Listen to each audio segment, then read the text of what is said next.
नमस्कार। जिनके तेजस्वी वचनों से गूंज उठा था विश्व गगन, वही प्रेरणा पुंज हमारे स्वामी पूज्य विवेकानंद। ये जब नाम हम स्वामी विवेकानंद सुनते हैं, अपने आप में एक शक्ति का अद्भुत संचार होता है। वो चेहरा जब भी दिखता है तो उसमें अपने आप में एक ऐसा यौवन हमें नजर आता है जो यौवन हमें आगे बढ़ने की प्रेरणा देता है। हम कई बार सुनते हैं कि युवा और वायु शब्द जो है आपस में जरा मिला जुला है।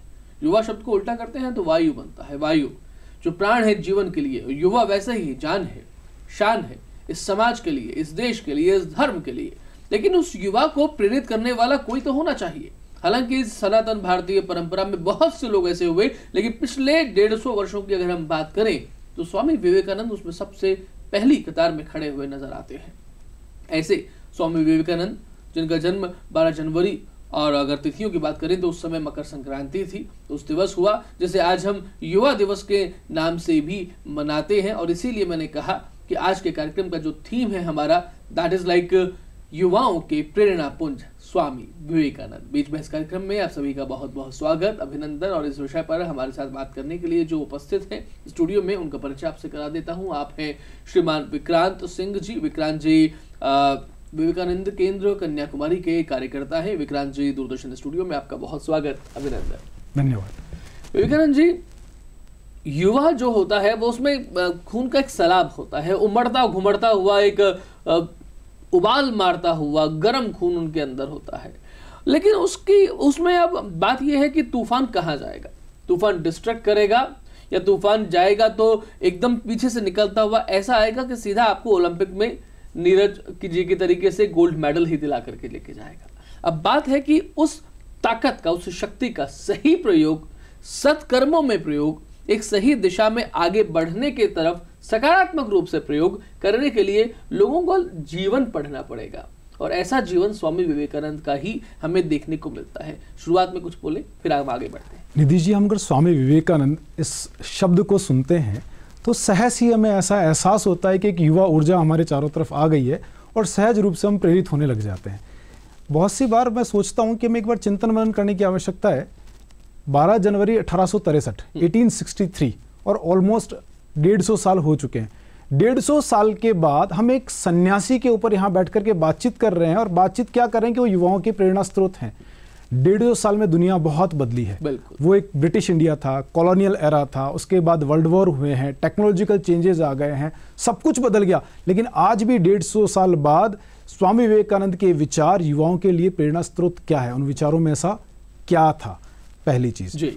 दूसरी चीज हम देखें कि धर्म अध्यात्म को हम सामान्य चर्चा के अंदर वृद्ध लोगों का या उम्र दराज लोगों का विषय मान लेते हैं और युवाओं कि इसमें रुचि कम रहती है। लेकिन स्वामी विवेकानंद जो एक सन्यासी थे, उसमें युवाओं की इतनी रुचि आज भी है कि युवा अपना प्रेरणा पुंज, अपना प्रेरणा स्रोत विवेकानंद के विचारों में ढूंढता रहता है। तो हमें उनको भी एक बार जानना समझना पड़ेगा कि ऐसा उनके विचारों में क्या है। और विशद रूप से जब उनके विचारों को पढ़ते हैं तो वास्तव में उनके जब विचार हैं वो हमारे अंदर उत्तेजना लाते हैं, हमारे अंदर विवेक पैदा करते हैं। जब वो कहते हैं कि सिंह की तरह गर्जना करो, तो युवा को लगता है कि हाँ, मेरे अंदर वो शक्ति है कि मैं गर्जना कर भी सकता हूं। जब वो कहते हैं कि गीता पढ़ने से पहले फुटबॉल खेलो, अपने स्नायुओं को मजबूत करो, तब तुम गीता समझने के लायक बनोगे, तो उस युवा को लगता है कि ये मेरे मन की बात है, उसे आत्मीयता का एहसास होता है। इसीलिए विवेकानंद 150 सालों के बाद भी युवाओं के लिए इतने ग्राह्य हैं। एग्जैक्टली, आपने जो कहा 150 सालों के बाद भी, मुझे तो लगता है कि 150 वर्ष नहीं बल्कि जब 1500 वर्ष भी हो जाएंगे तब भी स्वामी विवेकानंद उसी तरीके से युवाओं के लिए ग्राह्य रहेंगे। क्योंकि सिंह की तरह गर्जना करने वाली बात और कठोपनिषद का ये वाक्य कहने वाली बात कि उत्तिष्ठत जागृत प्राप्य वरानि बोधत, उठो जागो और तब तक रुको मत जब तक कि आपको अपने लक्ष्य की प्राप्ति ना हो जाए। जब लक्ष्य की बात आती है तो मुझे छत्रपति शिवाजी की भी बात पता नहीं कैसे विक्रांत जी याद आ गई कि जब उनके बारे में कहा गया उनके गुरु ने कि दूर क्षितिज में देख जरा, तेरा लक्ष्य महान है। वो महान लक्ष्य देना, वो तभी उस महान लक्ष्य की बात को कोई किसी से समझ पाता है जब आपने अपने जीवन में केवल सिद्धांतों को उद्धृत नहीं किया बल्कि अपने लक्ष्यों को मूर्तिमान करके भी दिखाया, चरितार्थ किया। ये एक बहुत बड़ी बात है। जब कथनी और करनी में फर्क नहीं होता तो आपका कृतित्व, आपके विचार अपने आप प्रेरणा बन जाते हैं। स्वामी जी का पूरा जीवन इसी पर है।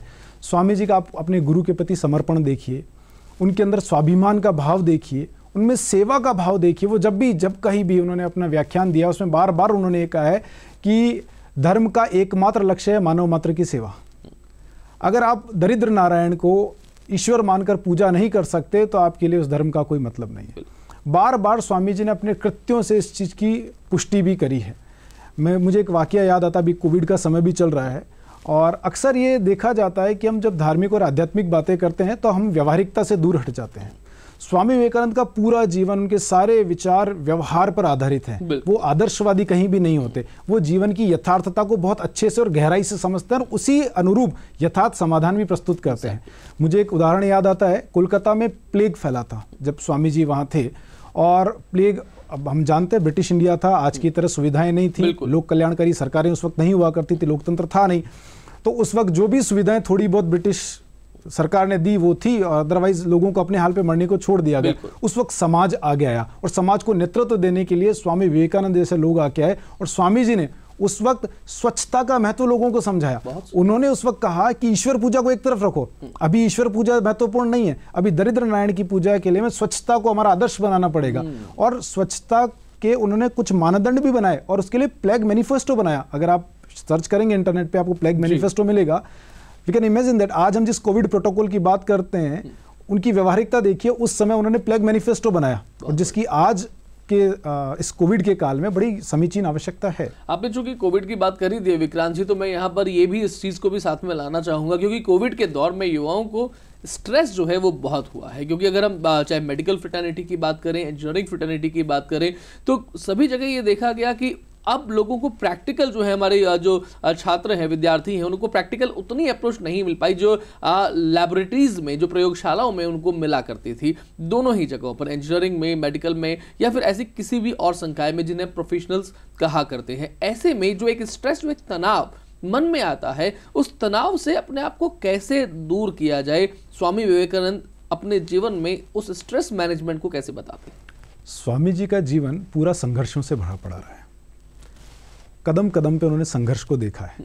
आज हम जिन स्वामी विवेकानंद की बात कर रहे हैं वो स्वामी विवेकानंद, उन स्वामी विवेकानंद को जानते हैं जिन्होंने शिकागो वक्तृता दी थी और उसके बाद जिन्हें लोकप्रियता मिली। बिल्कुल। उससे पहले जो स्वामी विवेकानंद का जीवन था, उस जीवन का क्षण क्षण हमारे लिए प्रेरणा स्रोत है। जैसे मैं आपको कुछ उदाहरण देता हूँ। जब ठाकुर रामकृष्ण परमहंस जो उनके गुरु थे, उनका देवलोक गमन हो गया था, उसके बाद उनके ऊपर एक प्रश्न चिन्ह आ गया था कि अब हम क्या करें। तनाव कब आता है? तनाव तब आता है जब हमें अपेक्षित सफलता नहीं मिलती। हम कर्म करते जा रहे हैं और या तो कर्म करने की प्रेरणा नहीं है क्योंकि हमें मंजिल नजर नहीं आती, या धुंधल का होता है, हमें रास्ता नजर नहीं आता। ये उनके साथ भी हुआ था। जब ठाकुर का देहावसान हुआ था वो भी उसी तनाव के क्षणों में गए थे, लेकिन उन्होंने उसका सामना किया। उसके बाद जब उन्होंने भारत भ्रमण किया तब जगह जगह कई रात उन्हें भूखे भी रहना पड़ा, कहीं सोने की जगह नहीं मिली, लेकिन उस सब से वो सामना करते रहे, पूरा भारत का भ्रमण किया और अमेरिका तक गए। और जब अमेरिका गए तो वहाँ उनको ठंड का सामना करना पड़ा, भूख का सामना करना, एक अजनबी शहर था, पैसे नहीं थे, पहनने को कपड़े नहीं थे, लेकिन उस सारे संघर्ष के बावजूद भी उन्होंने उन तनाव को अपने ऊपर हावी नहीं होने दिया। उसका एक कारण था। वो कारण क्या था कि उनका भाव, उनका जो भाव था वो लोक सेवा का था। उन्हें कोई व्यक्तिगत अपेक्षाएं वहां पर नहीं थी। जब हम महत्वाकांक्षी हो जाते हैं जी, और महत्वाकांक्षाएं चरम पर पहुंच जाती है, जब उनकी पूर्ति नहीं होती तब हम तनाव से ग्रसित हो जाते हैं। तो वहां अगर हमने अपने जीवन के जो भी लक्ष्य निर्धारित किए, अगर उसमें लोक सेवा का भाव कहीं ना कहीं निहित है, तो फिर हम सफलता और असफलताओं से प्रभावित हुए बिना कर्म करते जाएंगे। और वही मेरे ख्याल से आज के समय युवाओं को दिए जाने वाला मूल मंत्र है। एक्जैक्टली ये मूल मंत्र जो है, जिसमें अपेक्षाएं हम लोग बहुत लोगों से ना करें, अपेक्षा अपने आप से करें, प्रश्न अपने आप से पूछें, उत्तर अपने अंदर ढूंढें और उसके बाद में फिर आगे बढ़ेंगे।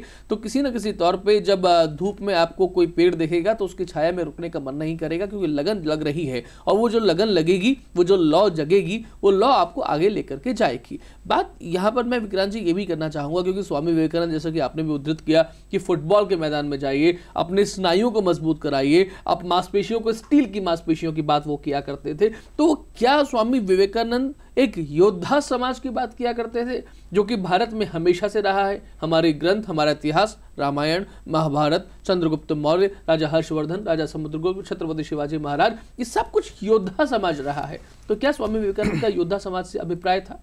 देखिए निधि जी, मैं स्वामी जी का इतना सम्मान करता हूँ, मैंने उनको पढ़ा है और मैं कोशिश करता हूँ कि मैं अपने जीवन का क्षण क्षण उनके विचारों के अनुरूप बिताने की कोशिश करूँ। उसका एक बहुत बड़ा कारण है। कारण ये है कि जब हम भारतीय अध्यात्म को या भारतीय धर्म को, भारतीय दर्शन की गहराइयों को समझने की कोशिश करते हैं तो विवेकानंद एकमात्र ऐसा व्यक्तित्व हमें नजर आता है जिन्होंने हमें सभी द्वंद्वों से बाहर निकाल दिया, सभी परिभाषाओं से बाहर निकाल दिया। उन्होंने हमें आदर्शवाद में नहीं रखा, जीवन की व्यवहार्यता में जब जिस भूमिका की आवश्यकता होगी ना तब हम उस भूमिका का निर्वहन करेंगे। यदि सियाचिन ग्लेशियर में हमारे जवान हैं तो उस वक्त उनका धर्म है कि वो योद्धा बने रहे। यदि कोई अध्यापक में कोई शिक्षक पढ़ा रहा है तो उसका धर्म है कि वो बेहतर शिक्षक बना रहे। और जब कोई न्यूज स्टूडियो में कोई एंकर बैठा हो तो उसका धर्म है कि वो उन भावों को उसी अनुरूप अपने श्रोता तक पहुंचाए।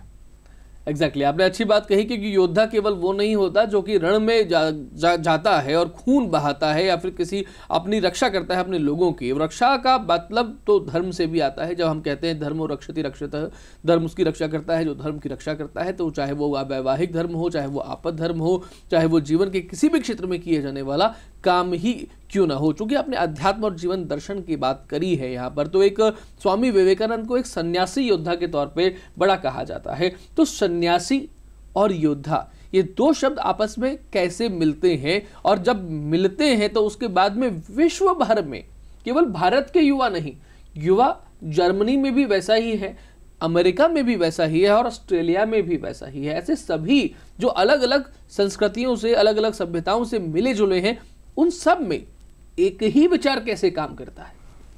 युवा कहीं देश के किसी भी कोने में हो, विश्व के किसी भी कोने में हो, किसी भी समाज, किसी सभ्यता, इतिहास के किसी भी काल में हो, युवा अवस्था के अंदर ऊर्जा का प्रवाह रहता है, फ्लक्स ऑफ एनर्जी। उस ऊर्जा को, प्रवाह को जिस समाज ने कोशिश करके सही सकारात्मक दिशा दे दी, वही समाज प्रगति करता है। आज हम जब बात करते हैं भारत की कि आने वाली सदी भारत की होगी, तो हम क्यों करते हैं? क्योंकि हमें दिखता है कि हमारा समाज युवा समाज है। हम जिस डेमोग्राफिक डिविडेंड की बात करते हैं, जनांकी के लाभांश की बात करते हैं, वो क्यों करते हैं? हमें दिखता है कि हमारा समाज युवा, और आज हमें जो परिवर्तन नजर आ रहा है भारत में, उसका भी एक कारण युवा ऊर्जा है। अगर युवा ऊर्जा को सकारात्मक दिशा दे दी जाए तो हम जो चाहें वो परिणाम ले सकते हैं। यह इतिहास में बार बार सिद्ध हुआ है। वहीं स्वामी जी का जहां प्रश्न आता है, जो आप उनके कह रहे हैं कि योद्धा, मैं योद्धा शब्द को लूंगा कि जो कर्मरत है, जो सतत रूप से कर्मशील है। स्वामी जी ने सन्यासी शब्द की भी एक नई परिभाषा दी लोगों को। पहले ये माना जाता कि कोई सन्यासी है तो उसे समाज से कोई काम नहीं है और वो अपने स्तर पे अलगाव वाला जीवन जी रहा है। लेकिन स्वामी जी ने सन्यासी शब्द को नए तरीके से परिभाषित किया। बार बार अपने देश के लिए उनमें मन में पीड़ा थी, अपने देशवासियों के लिए पीड़ा थी। भारत की निर्धनता, भारत की अशिक्षा उनको पीड़ित करती थी। मैं आपको एक वाकया बताता हूँ। जब वो अमेरिका में थे, वहाँ एक बार अचानक से वो उठे और वो नीचे सो गए जमीन के ऊपर, और वो तड़पने लगे नींद के अंदर।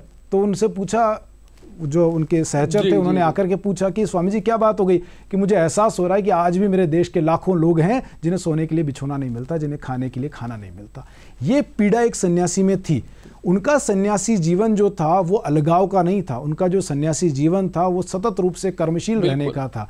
उनको अपने देश से, अपने देशवासियों से, अपने धर्म से, अपनी संस्कृति से इतना लगाव था कि उन्होंने कभी भी उनसे अपने आप को अलग नहीं किया। और आपको एक और बात बताता हूँ।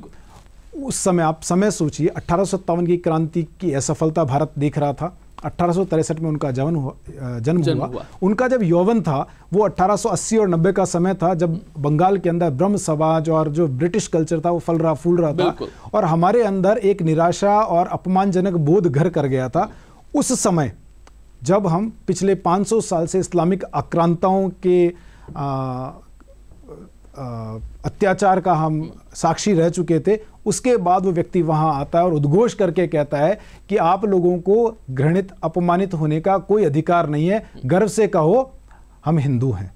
वो गर्वानुभूति हमें सैकड़ों साल के बाद इस सनातन संस्कृति को स्वामी विवेकानंद ने दी, और आज उसी का परिणाम है कि सनातन संस्कृति का जो भी पल्लवन हम आज वैश्विक स्तर पर देख रहे हैं, कहीं ना कहीं मैं इसमें योगदान स्वामी विवेकानंद का ही मानता हूँ। फैंटास्टिक। आपने हमारे अभी तक की जो चर्चा हुई है उसमें हमने तन की बात भी की, हमने उसमें मन की बात भी की। चूंकि अभी आपने कहा कि अमेरिका में उस समय स्वामी विवेकानंद ने कहा कि हमारे भारत के बहुत से लोग जो हैं वो आज भी जमीन पर सो रहे, निर्धनता की बात की। स्वामी जी भारत के वैभव को किस तरीके से आगे देखना चाहते थे? क्योंकि हमारे अगर आज की व्यापार की बात करें तो पूरी दुनिया भारत के साथ में व्यापारिक संबंध संबंध जोड़ना चाहती है। और शायद भारत इसीलिए सोने की चिड़िया कहलाता था, तभी तो लोग जो है वहां पर आते थे, चाहे वो लूटने के इरादे से आए, व्यापार करने के इरादे से आए। मैं इसमें एक एड ऑन करना चाहूंगा। स्वामी जी ने बार बार एक बात, जब उनसे प्रश्न पूछा जाता था, कोई गृहस्थ आकर के उनसे प्रश्न पूछता था कि मेरा जीवन का लक्ष्य क्या होगा, तो वो स्पष्ट रूप से कहते थे, लक्ष्य आप तय करो, एक लक्ष्य तय करो, उस लक्ष्य को अपना जीवन बना लो, उसी को खाओ, उसी को पहनो, उसी को ओढ़ो, उसी को खेलो, उसी को गाओ, उसी को नाचो।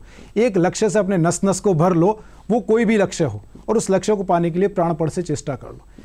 केवल उस लक्ष्य के अंदर भाव लोक सेवा का होना चाहिए। एग्जैक्टली। वैभव का कहीं किसी भी सन्यासी ने, किसी भी विचारक ने इस सनातन संस्कृति में आलोचना नहीं की है, उसको नकारात्मक भाव से नहीं देखा गया है।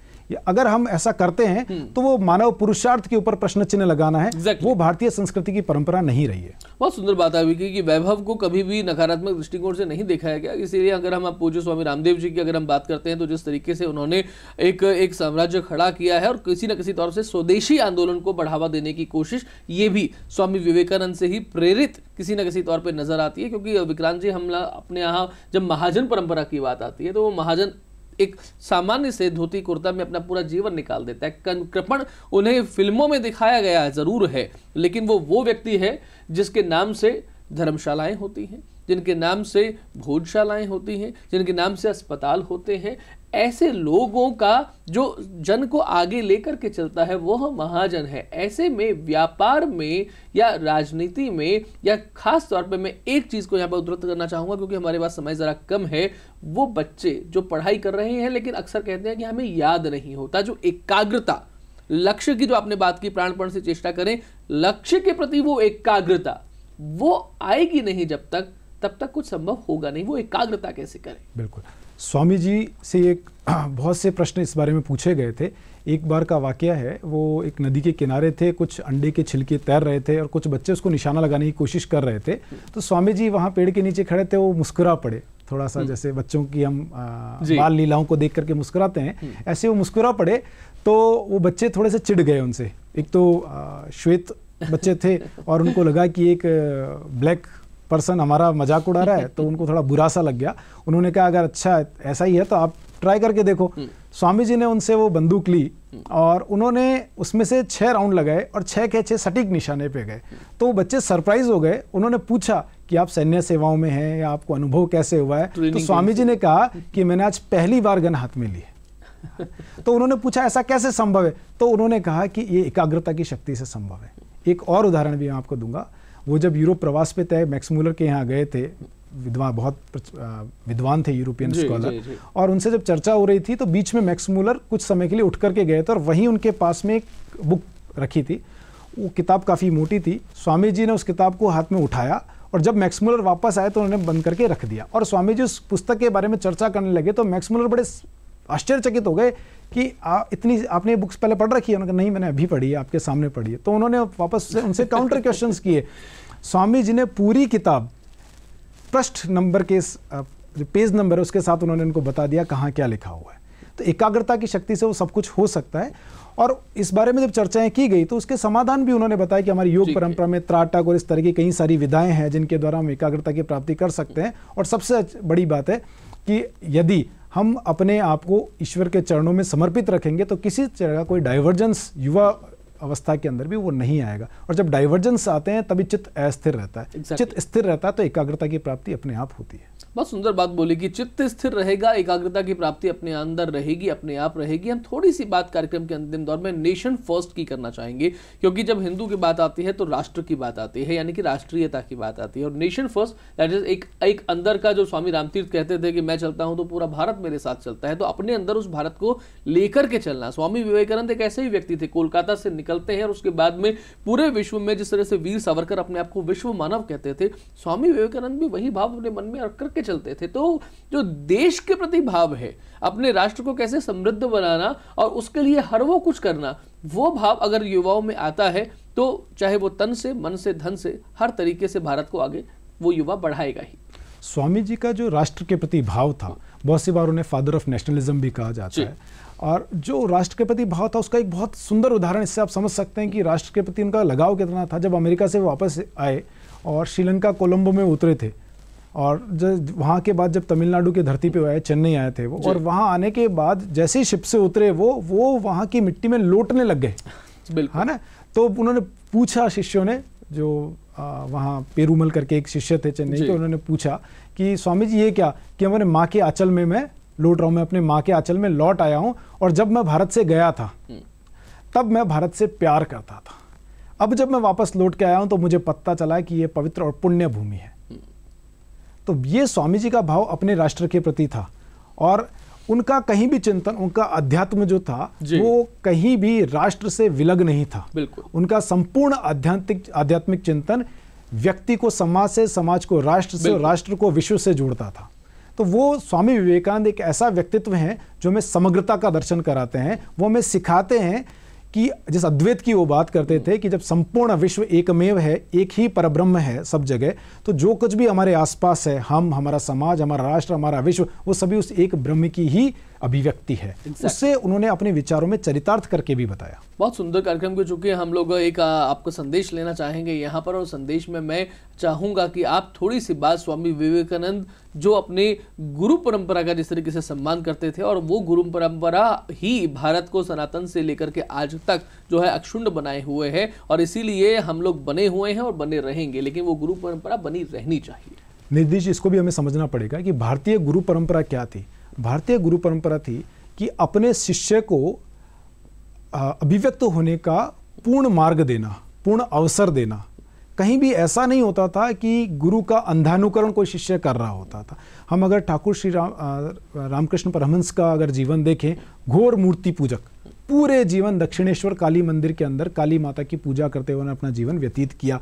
वहीं उनके शिष्य स्वामी विवेकानंद अद्वैतवादी। बिल्कुल विचित्र स्थिति है ना। ये केवल और केवल भारतीय सभ्यता और संस्कृति में ही संभव हो सकता है, और कहीं संभव नहीं हो सकता। गुरु वहां पर उसे अपना अनुकर्ता नहीं बनाता है, गुरु उसे नेतृत्वकर्ता बनाता है कि वो अपने रास्ते खुद ढूंढे, अपने रास्तों पर खुद चले। यही भारतीय गुरु परंपरा की महत्ता भी है, जिसे हम अब आज के टाइम पे हमें उसे स्वीकार करना चाहिए और कोशिश करनी चाहिए कि हम उसका रिवाइवल वापस कैसे करें। बहुत सुंदर बात आपने कही, और यहीं पर हम आज के कार्यक्रम को पूरा करेंगे कि युवाओं की प्रेरणा पुंज स्वामी विवेकानंद, जितना आप उन्हें पढ़ेंगे, जितना आप उन्हें गुनेंगे, आपको उनकी महत्ता का, उनकी महानता का अनुभव होगा। और वह अनुभव केवल आपको विचारों में यूं ही नहीं होगा, अपने अंदर होगा। अपने अंदर उन स्वामी विवेकानंद को लेकर के चलने की कोशिश कीजिएगा, कहीं ना कहीं वो आपको अपने अंदर उतरे हुए दिखाई देंगे। आज के कार्यक्रम में इतना ही। सभी दर्शकों को बहुत धन्यवाद देता हूँ, और विक्रांत जी आपको भी बहुत धन्यवाद। नमस्कार। नमस्कार।